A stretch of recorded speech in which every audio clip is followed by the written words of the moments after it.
సమాచారం లక్ష్మి ఈ గర్భాధారణ భక్తులకు తీవ్రమైన కష్టం ఎదురైనవి. కష్టపడాలి అంటే భక్తులకు కష్టాలు చేసాయా? అవును. భక్తులంతా నా చెంతకు వచ్చి దేవదేవ దేవాని దేవ దేవ కాపాడు రక్షించమని పెడుతున్నారు. భక్తులారా మీకు వచ్చిన కష్టం ఏమని అడిగాను. దేవదేవ మీ దైవాలను వడల గురించి పాడు పంటలు చేసి చమలుగా పండి ఉన్నాయి. పంటల పడినా లాభం లేకుండా పట్టపొగ లేక రోజు లతం చేస్తున్నాయి. మమ్మల్ని మా పంటలు కాపాడు చేయమని పెడుతున్నారు. భక్తులారా మీకు వచ్చిన ఏ భయం లేదు. ఈ చిన్న వ్యవసాయం పోయి మృగాలను సంహరించి మీకు వచ్చిన కష్టం కాపాడని మాట ఇచ్చాను. కానీ గాలి వేదం పోవాలని నీవు భార్య ప్రబోధన ఇచ్చి పంపిన శివమానవేద భరవ చదివిన లక్ష్మి స్వామి. అవును ఇప్పుడు దేవాదేవుడు మనం దైవ మనం పక్షులు రక్షించేవాడు మనం. అవును పుత్రుడు శిక్షించేవాడు కూడా మనం. లక్ష్మి దేవాదేవతమే మనకెందుకు లక్ష్మి దేవాదేవతల మనం దైవ సంబంధం మనం 84 కోట్ల జీవరాశులకు దేవుడు నేను. సృష్టించేది నేను, శిక్షించేది నేను. నాకు తెలియని ధర్మం నీకేం తెలియదు. పంపించి పెట్ట మార్గం పక్షి ఒక్కరి గురించి కూడా ధర్మము అధర్మము కూడా ఆడవారికి మగవారు కూడా కలిసి తెలుసుకోవాలి. నీకు తెలుసు నాకు తెలుసు అనే భేదం తెలుసుకోవాలి. నా పక్క మాట్లాడడం వల్ల పెట్టుకోకూడదు అని నాకు తెలుసుకోవాలి. అందుకని ఆ ఏట లక్ష్మి ప్రజలు కాపాడుట ప్రభు ధర్మం, భక్తులు కాపాడుట భగవంతుని ధర్మం. స్వయంగా నేనే వేదాలకు వస్తానని చెప్పాను. భక్తులను వీరను వాళ్ళను పంపుతానని చెప్పాలి. ఇప్పుడు ఒకవేళ వేదాలు పోవాలంటే మా సేవకులు ఇస్తాను. అందుకని జీతకాలరా జీతకాలం వల్ల పంపుతాను చెప్పలా. స్వయంగా నేనే వస్తానని చెప్పాను.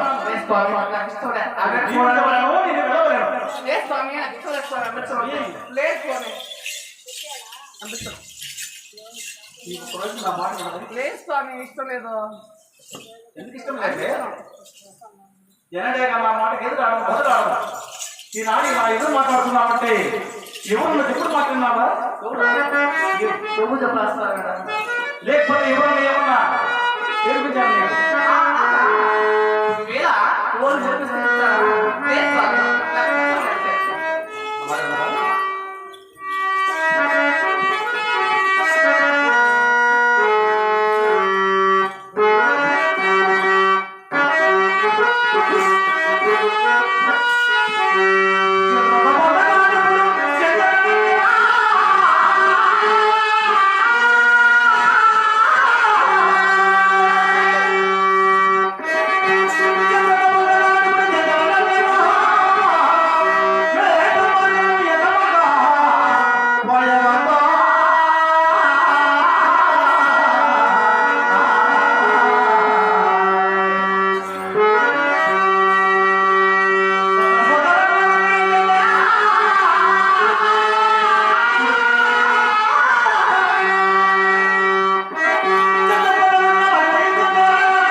లేదు స్వామి. లక్ష్మి లేదు స్వామి. నేను కూడా నిన్ను విడిచిపెట్టలేదు. లేదు స్వామి. నువ్వే ఆ యోగ పోయావుకో నీ ఏమంటున్నావు స్వామి? ఆ? నీ ఏమంటున్నావు స్వామి? నీవు నా వెంట వచ్చినవా? లక్ష్మి నా? ఆడవాళ్ళ వెంట పెట్టుకుని ఎక్కడ పోతారు తెలుసా? ఎక్కడ పోతారు?